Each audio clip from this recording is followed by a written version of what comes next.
మన ప్రభువును రక్షకుడైన యేసుక్రీస్తు నామంలో మీకు శుభములు వందనములు తెలియజేస్తున్నాను. అనుదిన ధ్యానమునకు స్వాగతం. సమూయేలు 2వ గ్రంథం 9వ అధ్యాయం ఈ దినం మన ధ్యానాంశంగా ఉంది. ఈ అధ్యాయంలో యోనాతాను కుమారుడు కుంటివాడైన మెఫీబోషెతు మనకు కనబడుతున్నాడు. దావీదు యోనాతాన్ను బట్టి ఉపకారము చేయుటకు సౌలు కుటుంబంలో ఎవడైనా కలడా అని దావీదు అడిగి తెలుసుకుంటున్నాడు. నిజంగా ఒక విచారకరమైన విషయం ఏంటంటే, సౌలు ఎన్నో సంవత్సరాలుగా మొట్టమొదటి రాజుగా ఇజ్రాయెల్ మీద పరిపాలన చేశాడు. ఎంతగానో తన రాజ్యాన్ని ప్రబల చేశాడు. తన కుటుంబాన్ని దేవుడు స్థిరపరిచాడు. అయితే బహుకాలము సౌలు ఇంటికి దావీదు ఇంటికి జరిగిన యుద్ధముల కారణంగా సౌలు కుటుంబం నీరసిల్లింది అని గత పాఠంలో మనం చూసాం. ఈ రోజున సౌలు కుటుంబంలో ఎవరైనా మిగిలి ఉన్నారా అని అడుగుతున్నప్పుడు నిజంగా చాలా బాధ అనిపిస్తుంది.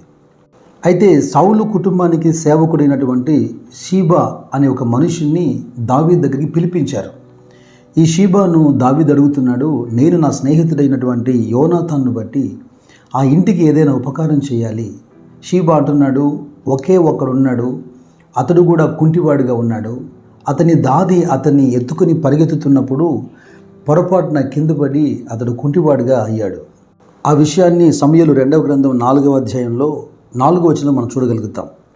అయితే ఇక్కడ దావీదు ఎందుకని సౌలు కుటుంబాన్ని లేదా యోనాతాను ఇంటిని మరిచిపోవడం లేదు? దావీదు నిజంగా ఎంత ఉన్నతంగా ఆలోచిస్తాడో మనకు అర్థమవుతుంది.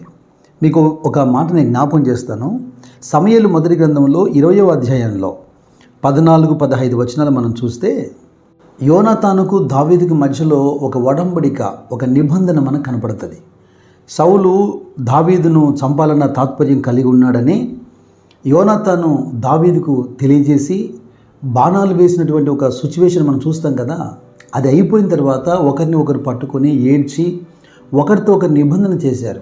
అప్పుడు యోనాతాను దావీదుతో అన్నాడు, యెహోవా నా తండ్రికి తోడుగా ఉండినట్లు నీకు తోడుగా ఉండునుగాక.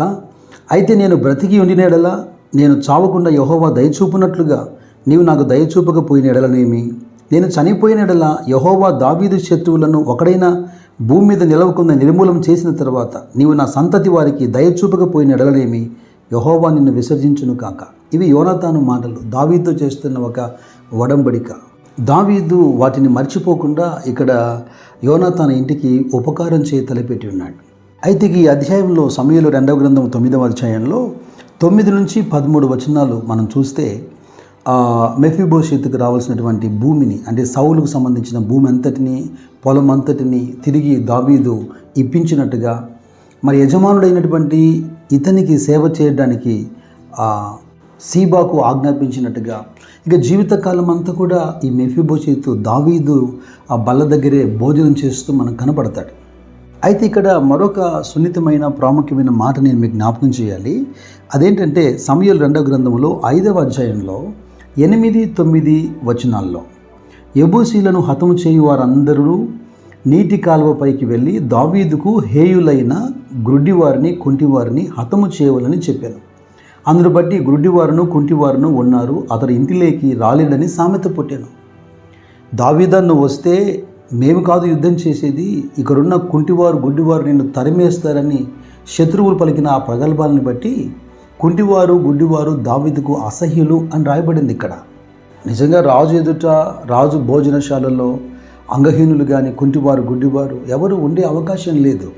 అయితే దావీదు యోనాతాన్ను బట్టి ఇట్టి ప్రేమ చూపిస్తున్నాడు. ఆ మెఫీబోషెతు కూడా అంటాడు కదా, ఆ చచ్చిన కుక్క లాంటి నన్ను ఇలా పిలిపించడానికి, నా పైన దయ చూపించడానికి నేను ఎంతటి వాడను అంటాడు. అయితే ఈ అంశాన్ని లేదా ఈ పాఠాన్ని మన ఆధ్యాత్మికమైన జీవితాలకు మనం ఆపాదించుకున్నప్పుడు అపోస్తలుడైన పౌలు ఎఫెసీయులతో మాట్లాడుతున్నప్పుడు, అంటే కుంటివాడైనటువంటి ఇతడు రాజైన దావీదు బల్ల యొద్దకి ఎలా రాగలిగాడు అంశాన్ని మనము ఆలోచిస్తున్నప్పుడు పౌలు ఎఫెసీయులతో మాట్లాడుతూ 2వ అధ్యాయంలో 8వ వచనంలో అంటాడు, మీరు విశ్వాసము ద్వారా కృపచేతనే రక్షింపబడి ఉన్నారు, ఇది మీ వలన కలిగినది కాదు, దేవుని వరమే.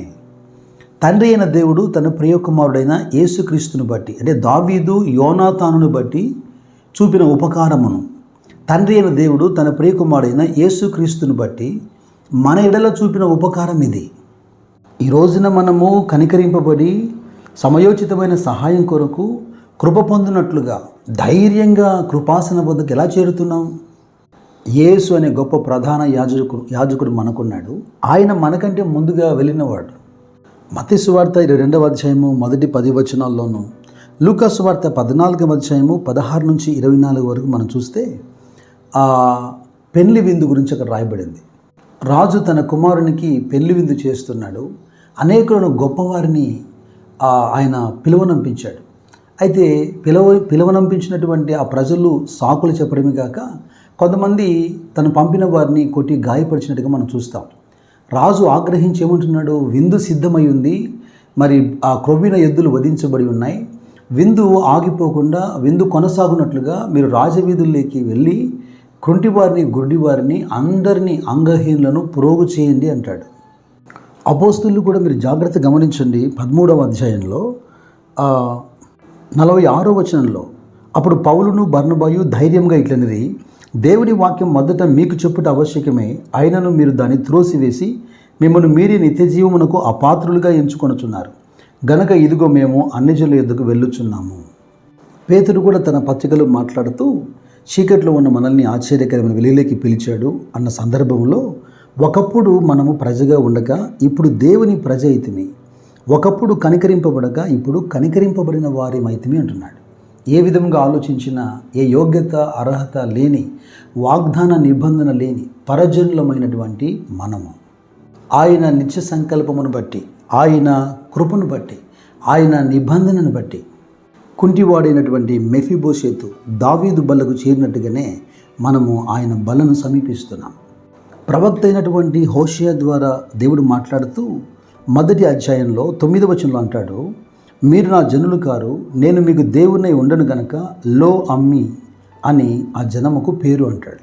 ఏ ప్రజలతో అలా మాట్లాడుతున్నాడో అదే ప్రజలతో 2వ అధ్యాయంలో చివరి వచనం వచ్చేసరికి, నేను దాన్ని భూమి యందు నా కొరకే విత్తుదును, జాలి నొందని దాని యందు నేను జాలి చేసుకొందును, నా జనము కాని వారితో మీరే నా జనమని నేను చెప్పగా వారు మీరే మా దేవుడని అందరూ. ఇదే యెహోవా వాక్కు.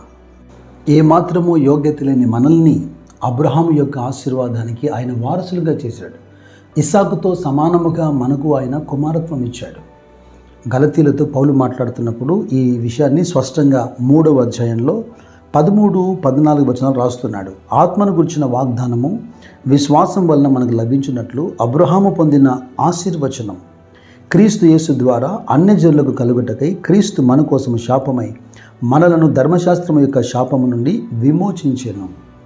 అందుకే సంఘముగా మనం కూడుకున్న ప్రతిసారి, ప్రతి ఆదివారము బల్ల ఆరాధనలో క్రీస్తు యొక్క శిలువ ప్రేమను జ్ఞాపకం చేసుకుంటూ, మన అపూర్వపు స్థితిని ఏమై ఉన్నామో జ్ఞాపకం చేసుకుంటూ, ఆయన మనకిచ్చిన సమృద్ధి ప్రవేశాన్ని జ్ఞాపకం చేసుకుంటూ కృతజ్ఞత కలిగి ఆరాధిస్తూ మనం ఆయనను సమీపిస్తాం. ఇట్టి కృప మనకు అనుగ్రహించిన దేవునికి సమస్త ఘనత, మహిమ, ప్రభావములు యుగ యుగములకు చెందునుగాక. అయోగ్యులమైన మనపైన ఇట్టి అపారమైన ప్రేమను కనపరిచినటువంటి క్రీస్తును మెఫీబోషెతు వలె మనం కూడా సాగిలపడి మన జీవితకాలం అంతయు కృతజ్ఞతాస్తుతులు చెల్లించుదుముగాక. God bless you. God bless you.